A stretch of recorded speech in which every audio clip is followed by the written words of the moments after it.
Hi කොහොමද ළමයි? ඔන්න ඉතින් අපි කලින් වීඩියෝ එකේ ටෙන්සර්ස් ඉගෙන ගත්තා. ටෙන්සර්ස් කොච්චරක් තියෙනවද? ඒ මොනවද අපි වෙන වෙනම ඔක්කොම ලිව්වා. හරිද? අද අපි ඉගෙන ගන්න යන්නේ මේ දැන් අපේ ටෙන්සර්ස් එක simple tenses, perfect tenses, continuous tenses එම ටෙන්සර්ස් වර්ග හතරක් තියෙනවනේ. අන්න ඒ හතරෙන් එක ටෙන්සර්ස් වලට දාලව එයාලගේ active voice එකයි එයාලගේ passive voice එකයි කොහොමද ලියන්නේ කියලා තමයි ඉගෙන ගන්න. පැහැදිලිද? ඔන්න හොඳට අහගෙන ඉන්න. දැන් අපි ඔයාලා මේක කලින් ඉගෙනගෙන තිබ්බත් එකයි නැතත් එකයි. හරි. අපි simple tenses කිව්වට පස්සේ පුතේ දැන් අපි පළවෙනි ආයනේ simple tenses කිව්වට පස්සේ මෙයාගේ හතරක් තියෙනවා. ඒ කියන්නේ මෙයාගේ තුනක් තියෙනවා. මෙයාගේ present එක, මෙයාගේ past එක සහ මෙයාගේ future එක. ඕන tense එක තුනක් තියෙනවා. present එක, past එක, future එක. right? එතකොට මුලින් තියෙන්නේ simple present එකනේ. right? simple present එක. simple present එකේදී පුතේ තව එකක් මතක තියාගන්න මේ simple tenses කිව්වට පස්සේ මම කලින් වීඩියෝ එකේ කරලා තියෙනක බලන්න මම එකක් දාන්නම් මේකත් එක්ක ඔයාලට බලන්න simple tenses කිව්වට පස්සේ මෙයාලට active voice එකකුත් තියෙනවා passive voice එකකුත් තියෙනවා ඒ කියන්නේ අර අපි සිංහලෙන් නම් කියනෝ නේද කර්තෘකාරකයි කර්මකාරකයි දෙකම මෙයාට තියෙනවා ඒ කියන්නේ තවද ලේසි කරෝතින් ක්‍රියාව කරන කෙනා මුලට දාලා කතා කරද්දිත් මෙහෙම ලියන්න පුළුවන් ක්‍රියාවට හසු වෙන දේත් මුලට දාලා සෙන්ටෙන්ස් එක ලියද්දි එහෙම මේක ලියන්නත් පුළුවන් හරිද අර එහෙම ක්‍රියාව කරන කෙනා මුලින් දියොත් තමයි මොකද්ද මේ ඇක්ටිව් කියන්නේ ක්‍රියාවට හසු වෙන දේ මුල දීපුදි පැසිව් කියනවා රයිට් එතකොට ඔන්න මම මුලින්ම මෙයාගේ පළවෙනිය සිම්පල් ප්‍රසන්ට් එකනේ මෙයාගේ ඇක්ටිව් වොයිස් එක ලියන්න යන්නේ ඇක්ටිව් වොයිස් කියන්නේ කවුරු මුල ඉන්න එකද subject එක මුල තියෙන එක. හරිද? මුල තියෙන sentence එකක් තමයි active voice කියලා කියන්නේ. අන්න එහෙම subject එක මුල තියෙනවා නම් simple present වෙලාවේදී ඔයාට verb එක ලියන්න වෙන්නේ පුතේ මෙන්න මෙහෙමයි. එක්ක plural verb එක දාන්න ඕන. එහෙම නැත්නම් plural verb එක singular කරලා දාන්න ඕන. පැහැදිලිද? එතකොට මොනවා හරි verb එකක් singular කරගන්න තියෙන ක්‍රම තුනක් විතර තියෙනවා. මොනවද ඒ ක්‍රම තුන? අපිට පුළුවන් ක්‍රියාපදයකට s එකතු කරන්න. එහෙම නැත්නම් es දාන්න. එහෙම නැත්නම් ies දාන්න. ওই ටික ක්‍රම තුන නේද? එහෙනම් මොනවා හරි verb එකක් plural නිකම් ඔය go, walk, run, eat අන්නේ plural verbs නේ. එහෙම එක්ක verb එක ලියන්න ඕනේ. එක්ක ඒ වගේ අගට go නම් es දාලා goes කරනවානේ. come නම් නිකම් s දාලා comes නේද cry වගේ එකක් තිබ්බොත් අර concerned අකුරක් එක වයි තිබ්බොත් ඉතින් y කපලා is දාලා cries fries එහෙම අන්න එහෙම singular එකෙන් දාන්න ඕන. එතකොට ඒකත් තෝරන්නේ මෙහෙමයි. හරිද? plural වෙන්නේ දැන් අර subject එකට බහුවචනයක් තියෙනවා නේද? කරන පිරිසක් නම් ඒ ක්‍රියාව කරන්නේ පිරිසක් නම් තමයි plural එක දාන්නේ. හැබැයි ක්‍රියාව කරන්නේ මේ තනියෙක් නම් තනි පුද්ගලයෙක් නම් අපි singular verb එක දානවා. වැඩේ පැහැදිලිද?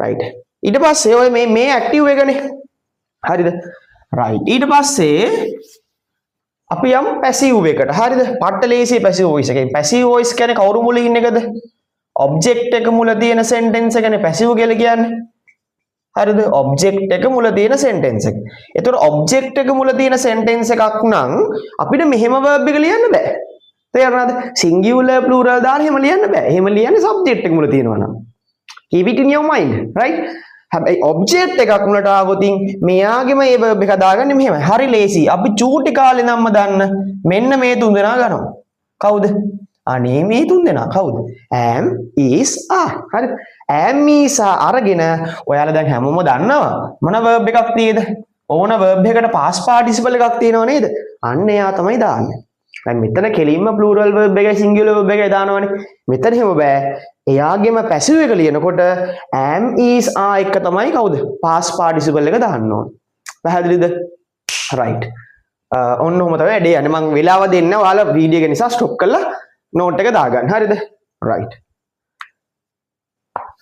ඊට පස්සේ මම මේ දැන් කියලා දෙන්න යන්නේ මෙයාලගේ දැන් මම තුනම උගන්වන්නම් හරිද තුනම උගන්වන්නම් මොකද simple present එක simple දැන් present එක දැන් ඊට simple past එක ඔන්න හරිද මට ගොඩක් ඉඩ නැති නිසා මම එහෙම කරනවා හරිද simple past එක simple past එකේදීත් පුතේ දැන් මම අර කතාව ලියන්න යන්නේ නැහැ active කියන එක දන්න ඕනේ කවුරු මුල තියෙන එකද subject එක මුල තියෙන එක simple past කියන්නේ කෙලින්ම පුතේ දෙයක් කරා කියලා කියන එකනේ මම පන්සල් ගියා අම්මා ඊයේ උදේ කිරිබත් හැදුවා තාත්තා මාත් එක්ක ඊයේ ඉස්කෝලේට ගියා. like that. අක්කා මල් කැඩුවා. තේරුණාද? right like that. හරි. එතකොට active voice කියන්නේ අන්න එහෙම එකක්. එතකොට subject එක මුල. එතකොට හැබැයි මෙතන අදහස් වෙන්න ඕනේ යම් දෙයක් කරා කියලා. එතකොට active voice නම් අපිට කෙලින්ම ඕනම verb එකක past verb එක use කරන්න පුළුවන්. example ගත්තොත් දිව්වරෑන්. කෑව ඇටේ නෙවෙයි ate. right? ඇටේ කියන්නේ ඊ අකුර තියෙදි මේක a කියලා කියවන්නේ ate. ඊට පස්සේ බිව්වනන් බ්‍රැන්ක්. ඔන්නෝම අපිට කෙලින්ම මේ past verb එක දාන්න පුළුවන්. මොකක් නම්ද active voice නම් subject එක මුල නම්. හැබැයි passive voice නම් එහෙම දාන්න බෑ. මොකද passive voice කියන්නේ object එක මුල තියෙන sentence එකනේ. එතකොට දැන් මතකද බලන්න simple present වෙලාවේදී passive එක ලිව්වේ කොහොමද? am is are එක past participle එක දාලානේ. හැබැයි මේක උගෙම past එකනේ. ඉතින් යම් තැනක පුතේ යම් තැනක present එකට am is ආයනවා නම් කාටි present එකට am is ආයනවා නම් උගෙම past එකට මොකක්ද දෙන්නේ? ඔන්න උත්තරය මොකද? was වනේ. එහෙනම් පට්ටයි නේද? මාර ලේසි. එහෙනම් ලොකුවට මතක තියාගන්න ඕනේ නැහැ. now was එක නිතරම දාන්නේ මොන verb එකද? past participle verb එක. පැහැදිලිද වැඩේ? ඔන්න පුතේ simple past එකේ active voice verb එකයි passive voice verb එක ලියන්නේ ඔන්න ඔහොම. තේරුණාද? right. දැන් අපි යමු let's move to the simple future. right? ඔන්න simple future එකට යන්නක් ගාලා. එතකොට අදහස කරා නෙමෙයි. කරාවි. දැක්කද වැඩේ? කරාවි.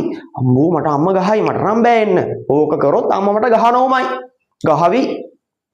තේරුණාද වැඩේ? ඔන්න එතකොට ඒ වගේ එකක් කරාවි ඉදිරියේදී යම් දෙයක් වෙයි කියන අදහස. නිකන් normally වෙයි. හෙට නම් වහීවි. තේරුණාද? හෙට මට ඒ කිව හම්බෙන්න පුළුවන් වෙයි. හරි එතකොට වෙයි. තේරුණාද පුතේ එහෙම එකක්. හරිද? එතකොට මෙහෙමයි එතකොට active එක ලියන්නේ මෙහෙම නෙමෙයි. හොඳට මතක තියාගන්න ඔයාලා keep it in your mind this thing future ලියනවා නම් ඔයා future මොනෝම හරි verb එකක් ලියනවා නම් අනිවාර්යයෙන්ම මෙන්න මේ වචනේ තියෙන්න ඕන. කවුද? will තියෙන්න ඕන. හරිද? will නැති කිසිම අවස්ථාවක future වෙන්නේ නැහැ. මතක තියාගන්න. හරි. එතකොට මේ active voice වෙලාවෙත් will තියෙන්න ඕන. passive voice වෙලාවෙත් will තියෙන්න ඕන. මොකද පුතේ දෙකම future නේ. active passive එකේදී වෙන්නේ මොකද්ද? subject එක object එක මාරු වෙන කතන්දරේ විතරයි. තේරුණාද වැඩි? එතකොට active voice නම් will දාලා පුතේ කෙලින්ම අපිට නිකන් verb එක දාන්න. අපිට වරහන් ඇතුළේනේ verb එක හම්බෙන්නේ ප්‍රශ්නවලදී. කොහොම verb එකක් තියෙනෝනේ. ඕකේ නිවැරදි ස්වරූපෙන්නේ පුරවන්න කියන්නේ. එතකොට මේක active voice වාක්‍යයක් නම් future නම් කෙලින්ම මේ වරහන් ඇතුළේ verb එක දාන්න පුළුවන්. මොකද වරහන් ඇතුළේ තියෙන්නේ base form එකනේ. එහෙනම් අපි නිතරම will එක use කරන්න ඕන මොන form එකද? verb එකක base form. ඒ නිසා එයාම ලිව්වනම් හරි. හැබැයි passive වෙලාවේදී එහෙම කරන්න බෑ. passive වෙලාවේදී මේ will ගාවට will ගේ තනිය මකන්න b දානවා. කවුද දාන්නේ? b. දාලා අනේ පුතේ හැමතිස්සෙම passive verb එකක් ලියනවා නම් නිතරම එන්නේ අර pp verb එක. ඒ කියන්නේ කවුද? past participle verb එක. පැහැදිලිද?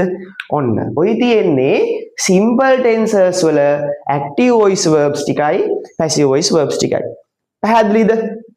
right? තේරුණාද? මං හිතනවා තේරුණා. හරිද? චූටි දෙයක් තියෙන්නේ. එහෙනම් මතක් කරමු. ඔන්න. simple present වල කොහොමද ලියන්නේ? active එක singular verb එකයි plural verb එකයි දාලා. passive එක am is are එක past participle. right? එයාගේම past එක කියන්නේ කවුද? simple past එකේදී කෙලින්ම past verb එක දාන්න පුළුවන් sir කොහොමද? active voice වාක්‍යයක් නම් නේද? passive voice වාක්‍යයක් නම් was එක past participle එක.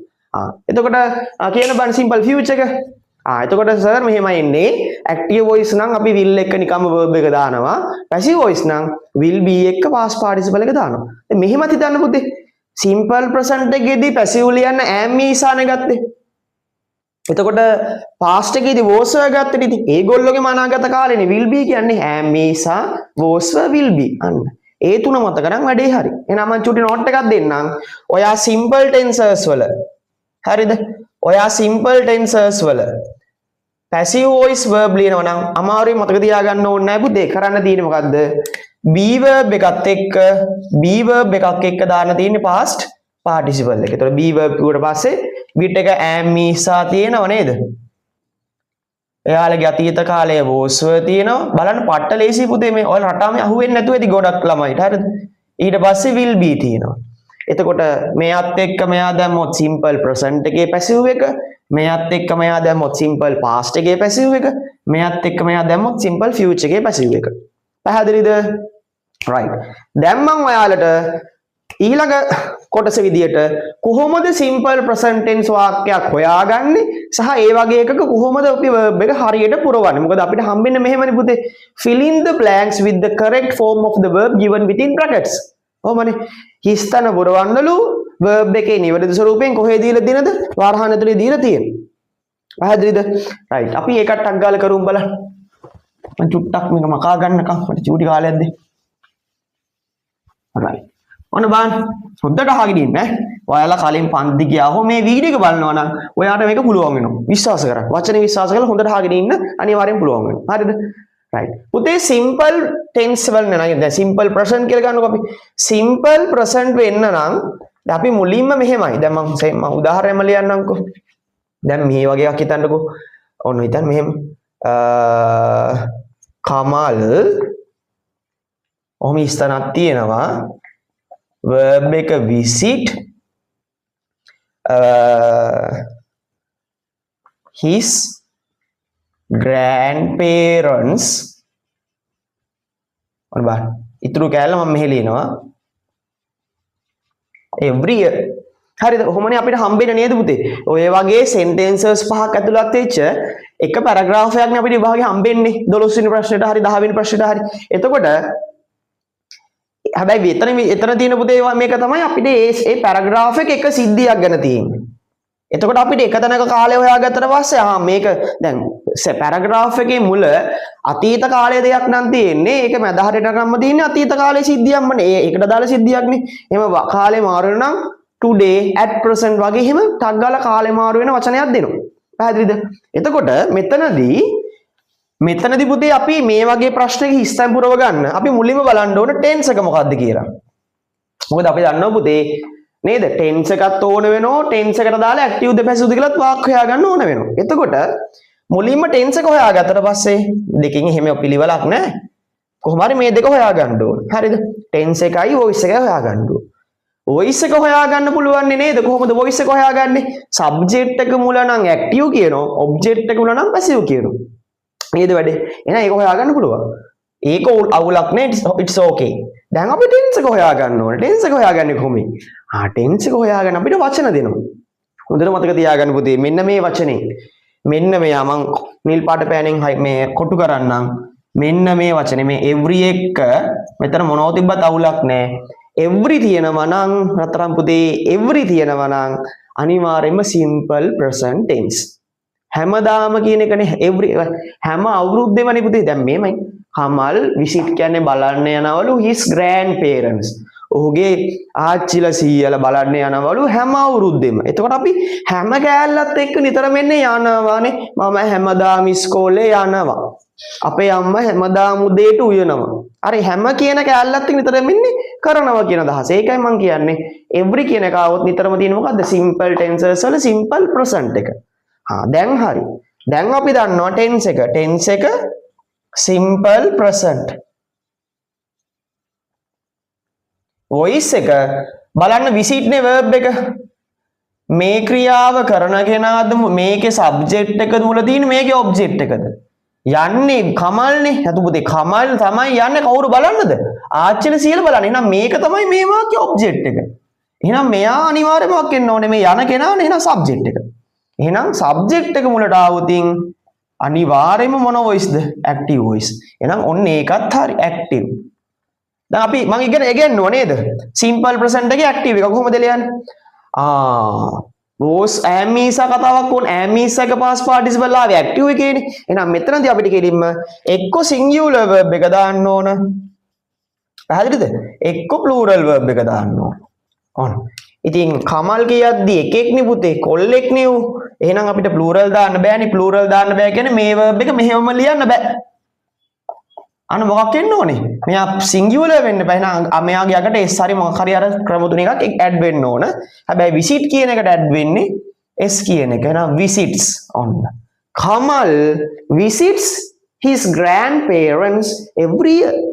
කමල් හැම අවුරුද්දෙම එයාගේ මේ ආච්චිලා සීල බලන්න යනවා. පැහැදිලිද වැඩේ? ඔන්නෝමයි යෝග කරන්නේ. තේරුණාද? මම තව කීපයක් කියලා දෙන්නම්. මේ දැන් මේ සිම්පල් ප්‍රසන්ට් එක හරියනේ මතක තියාගන්න. හරිද? මම අවසානයේ වීඩියෝ එක පාඩම අවසානයේ මම මේ හැම මේ අඳුර ගන්න පුළුවන් හැම මේ මාකර් වර්ඩ් එකක්ම දෙන්නම්. මේකට අපි මේවා මොකද කියන පුතේ මාකර් වර්ඩ්ස් කියලා. යම් ටෙන්ස් එකක් අඳුන ගන්න වචන වලට කියනවා මාකර් වර්ඩ්ස් කියලා. හරිද? ඒ ටික දෙන්නම්. දැන් මම මේ ප්‍රසන්ට් එක දැන් තේරුණානේ. මම පාස්ට් එකකුත් කියලා දෙන්නම්කෝ. මේක මකන්නම් ඈ.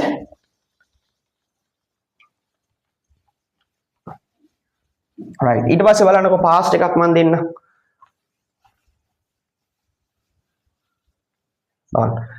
පාස්ට් එකට මම ගන්නවා මෙහෙම එකක්. වෙන ඒකටම අදාළ සිද්ධියක් නෙවෙයි. හරිද? last week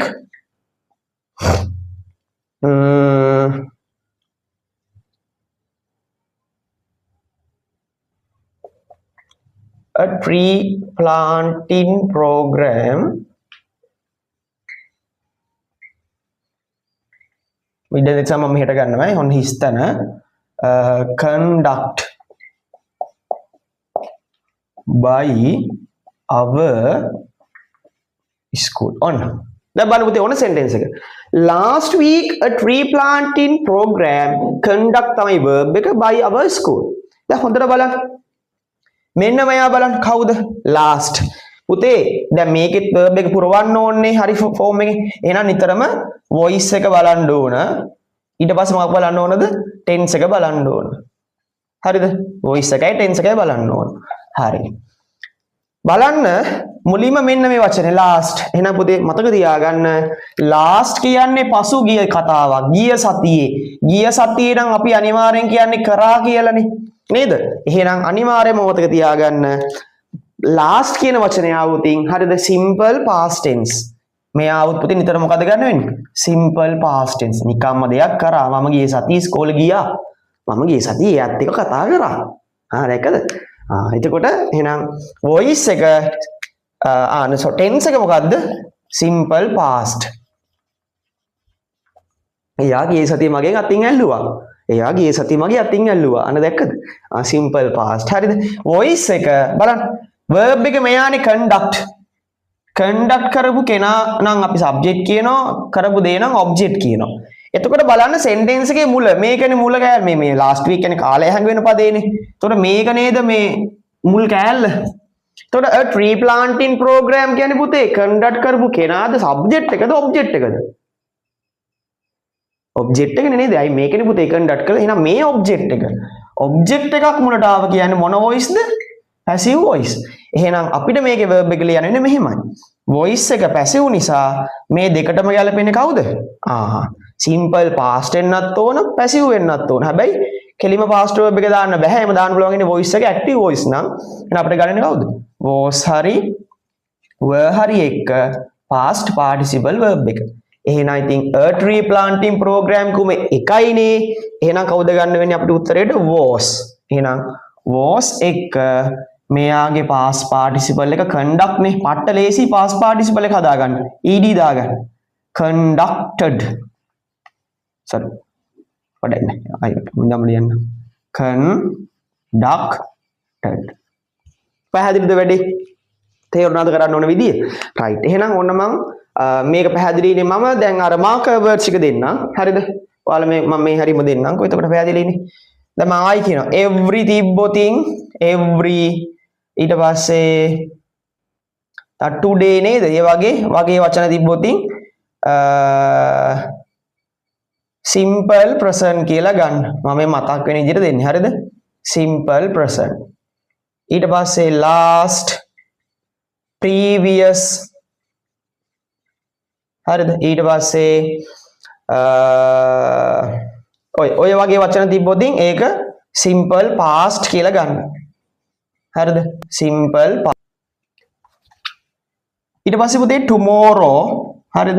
tomorrow next එහෙම නැත්නම් following වගේ වචන තිබ්බොතින් ඒක simple past කියලා simple future කියලා ගන්න පුළුවන්. හරිද වැඩේ? right. තව එකක් පුතේ මෙතනදී මතක තියාගන්න මෙන්න මෙතනදී මෙන්න මෙහෙම අර ඉස්සරහා අවුරුද්දක් එක්ක තිබ්බොත් ඒ කියන්නේ in 2027 නැත්නම් in 2060 අන්න එහෙම අනාගත කාලේ ඉස්සරහට එන්න තියෙන අවුරුද්දක් එක්ක සෙන්ටෙන්ස් එකක් තිබ්බොත් ඒ කියන්නේ පුතේ එදාට වෙන්න තියෙන දෙයක් නේ. අන්න එතකොටත් ඒක අපි simple future වලින් තමයි ලියන්නේ වාක්‍ය verb එක. හරිද? simple future වලින්.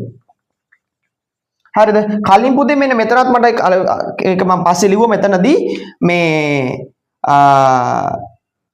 අර වගේමයි මෙතනත්. හරිද? past එකේදී පුතේ simple past එකේදී අර last previous වගේම කලින් අවුරුද්දක් තිබ්බොත් මේ in 1920 එහෙම නැත්නම් in 2002 2002 in 2015 නේ කලින් අවුරුදුනේ. දැන් අපි දැන් ඉන්නේ 2026. එතකොට කලින් අවුරුද්දක් නම් මේ වෙච්ච දෙයක් නේ කියලා දී. අන්න එතනත් මොකක් වෙන්න ඕනේ? කරා කියලා තමයි. එතකොට අපි ඒ වගේ තැනකදී tense එක ගන්න simple past කියලා. බලන්න ඔය 2016 පස්සේ past papers වල මේ active voice passive voice වලින් හිස්තැන් පුරවන ප්‍රශ්නේ ඔහොම කලින් අවුරුදුත් එක්ක තියෙන sentences තියෙනවා. එතකොට අනිවාර්යෙන් ඒ වාක්‍ය verb එක simple past වෙන්න ඕන. පැහැදිලිද වැඩි? ඉතින් ඔන්න මේව තමයි පුතේ marker words කියලා කියන්නේ. කියන්නේ මේවට අපි කියනවා marker words කියලා. marker words කියලා කියන්නේ මොනවා හරි tense එකක් අඳුන ගන්න තියෙන වචන වලට. දැන් මේ simple tenses වල present එකයි past එකයි future එකයි අඳුන ගන්න ඕනෝ තියෙනවා. පැහැදිලිද වැඩි? ඉතින් ඒක අපිට ඒතර ඔය වචන වල දැනුමෙන් අපිට tense එක හොයාගන්න පුළුවන් සහ sentence එකේ මුල active object එක සහ subject එක තියෙන කනුව මොකක් හොයාගන්න පුළුවන්ද? active ද passive ද කියන voice එක හොයාගන්න පුළුවන්. එහෙනම් ඒ දෙකට ගැලපෙන අපිට verb එක match කරලා ලියන්න පුළුවන්. පැහැදිලිද වැඩි? right. ඔන්න ඊළඟ එකට මම දැන් simple tenses තුනම ඉගෙනුවානේ. හරිද? මම ඔයාලට past paper එකක් කතා කරන වීඩියෝ එකකුත් දාන්නම්. හරිද? ඒතකොට තාඩයක් මේක තේරෙන්න ඕනේ. මේ එක්කම මම තව වීඩියෝ එකක් දාන්නම්. මෙයාලගේ continuous tenses වල. ඒ කියන්නේ tenses පාඩමේ ඉතුරු එක්කන කවුද? දැන් මුලින් tense simple it is continuous. I perfect continuous වලට පුතේ passive නැති හන්දා මේ ඒකත් කතා කරන්න ඕන. හරිද?